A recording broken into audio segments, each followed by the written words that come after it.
Okay, so to be perfectly honest with you, you are probably heavy or overweight or just fat because of your trauma. And that's what we're going to be talking about today. I call it the lazy girl method, but it's really not a lazy girl method. It's a method of like working through the stuff, because when you work through your stuff, the weight will fall off. Hello, my name is Mara. I can only speak on this because I have officially, as of today, take that as confirmation, lost 177 pounds. And I have maintained it, and I keep getting, and I say small and y'all can kiki and all the things that you want, and like, oh, no, this has been a process. Holy dog barking in the background, right? I guess people don't want me to get this message out. Anyways, we are going to muster on. So, it sounds really, really judgmental, but it's actually not. And the reason why I say that is because this is something that I've had to work through. I thought that my weight, first of all, defined me, right? And so I was only able to start a true weight loss journey when I realized that I was worth not my weight, if that makes any sense. And so today we're going to talk about things that are easily integrated into your life, to make them habits, to keep the weight off. This isn't anything that's fast. It's not anything that's, but most of it is actually pretty easy, but you got to give yourself some self-compassion, right? You can't do the, like, it's not working in 2 weeks. You got to, like, I've got to make, because here's the thing is you've done the yo-yo. If you're watching this and you're still watching it, you've done the yo-yo, right? We're over that. We're not going to talk about that. What we're going to talk about is consistency, how to stay consistent, and how to make this into an actual lifestyle versus I lost the weight, now how do I maintain it? I have lost a large amount of weight over a large amount of time.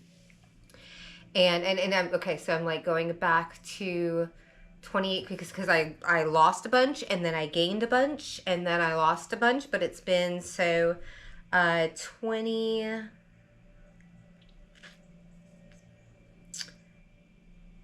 lost a bunch, gained a bunch, lost a bunch, so 2018, and it's 2025, right? And I'm down 177 pounds. I love those double digits there. 77 pounds. I told people that I didn't weigh myself, but I did.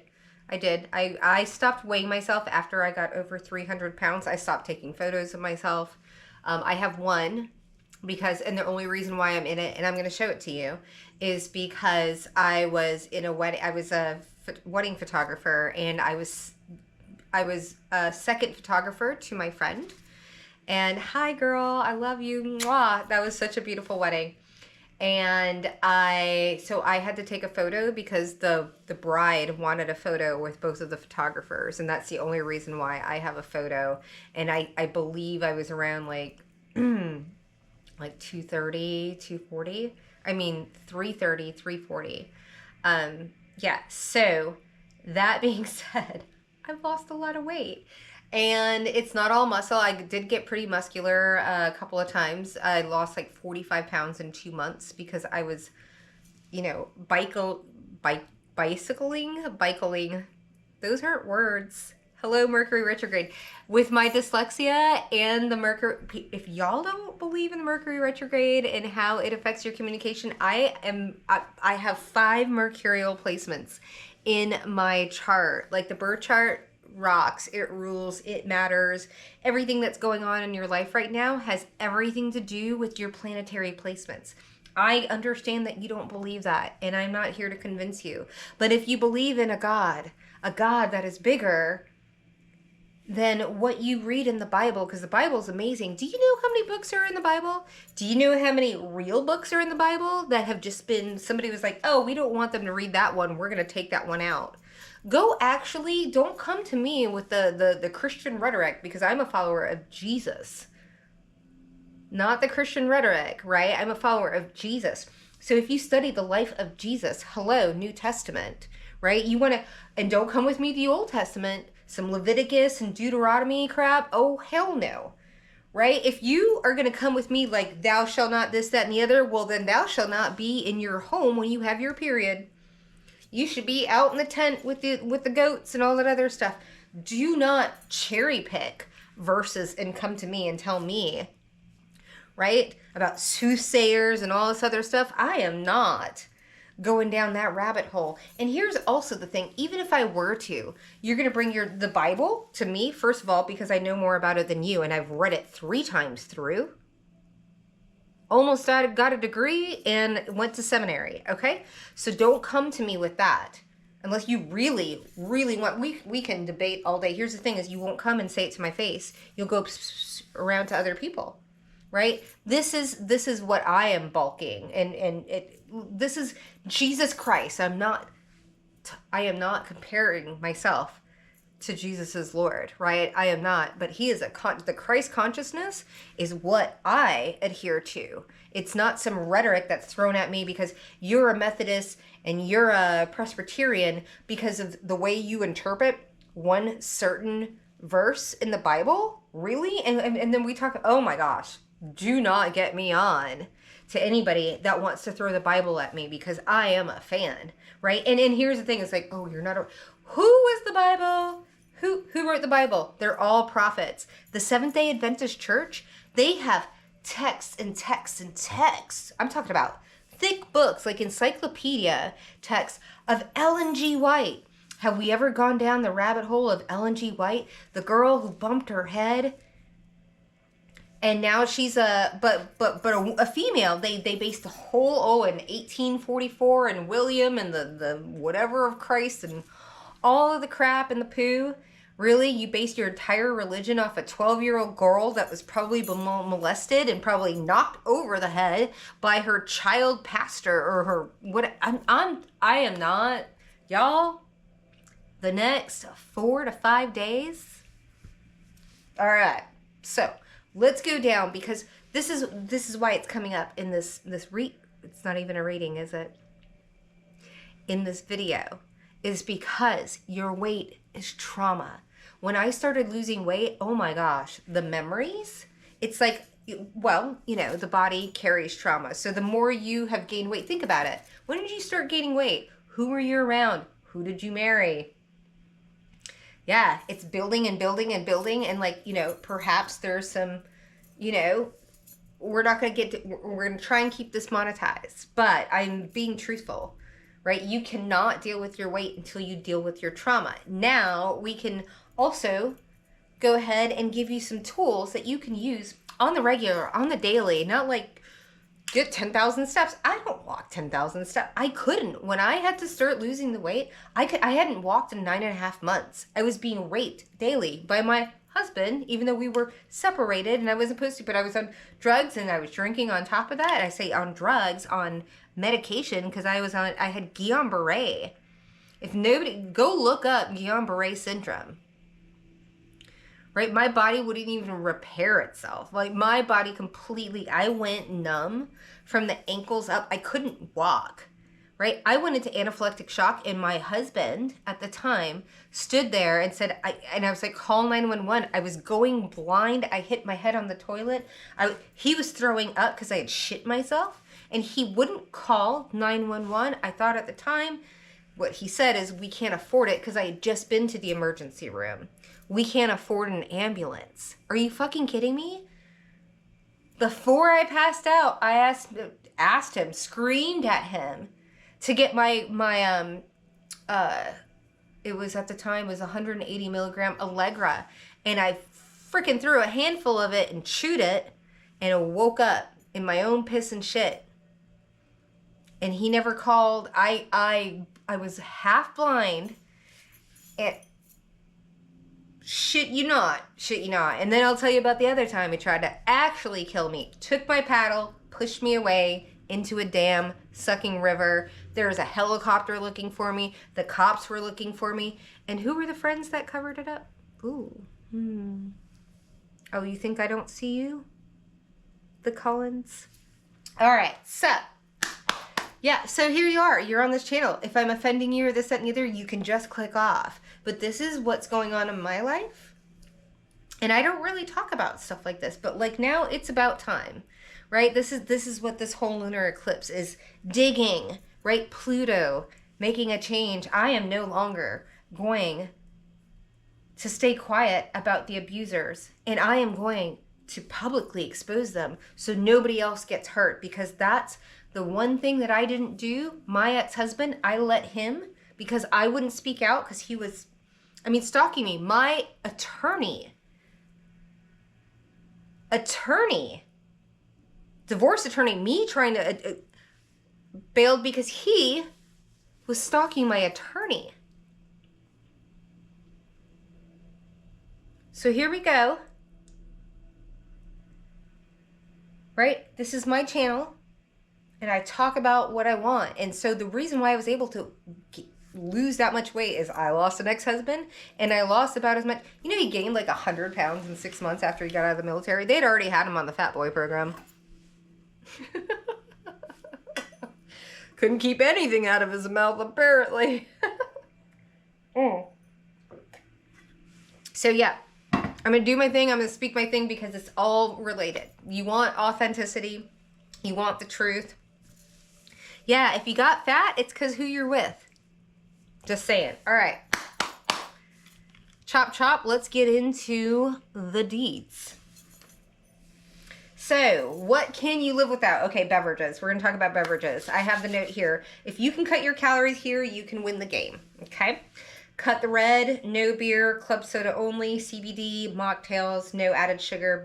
Beware of the malt beverages. Okay, so if you are really, really intent, like what we do, I went to the fizzy, and I was not a club soda girl, but I went to the fizzy, and the fizzy works for me. And especially getting to LaCroix, then you start being like a fizzy connoisseur, right? Like romanticize that shit, girl.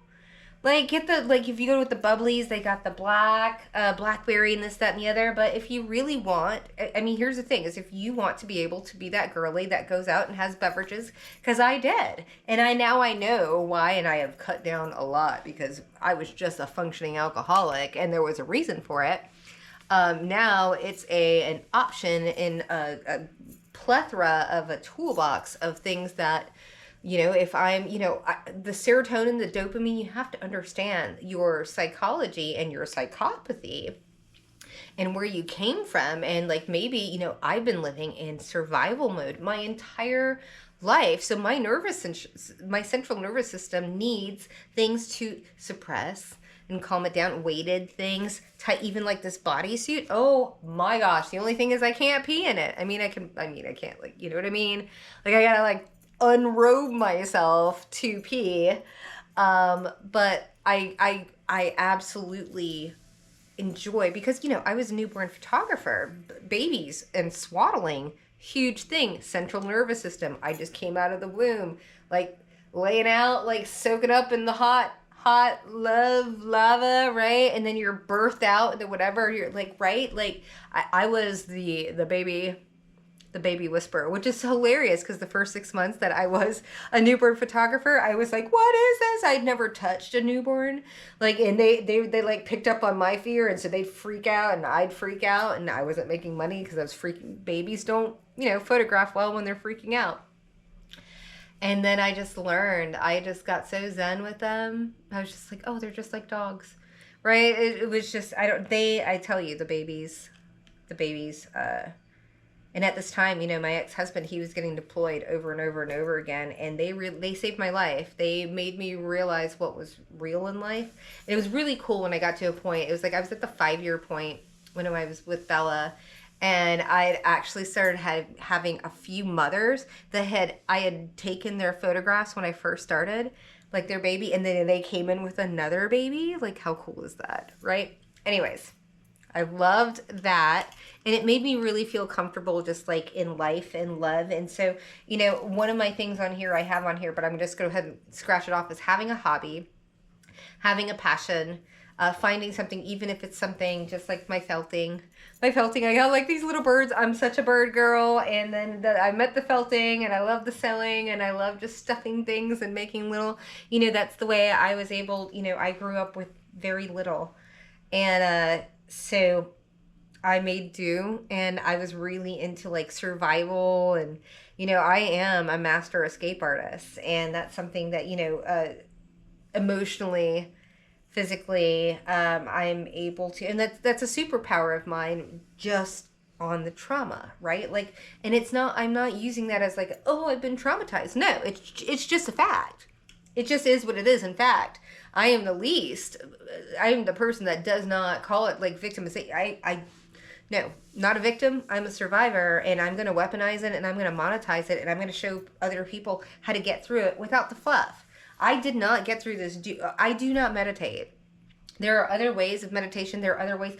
A lot of it is actual science, right? And so for me, I was just like, oh, wow. When memory started coming up, I was like, oh, that's a lot of trauma. I don't want to remember that. In fact, my body, my mind literally had me disassociate. So I didn't remember that, right? Until it was time for me to be old enough to process it, everything like that. And I was like, oh yeah, no, I don't want to do, I literally said this to myself.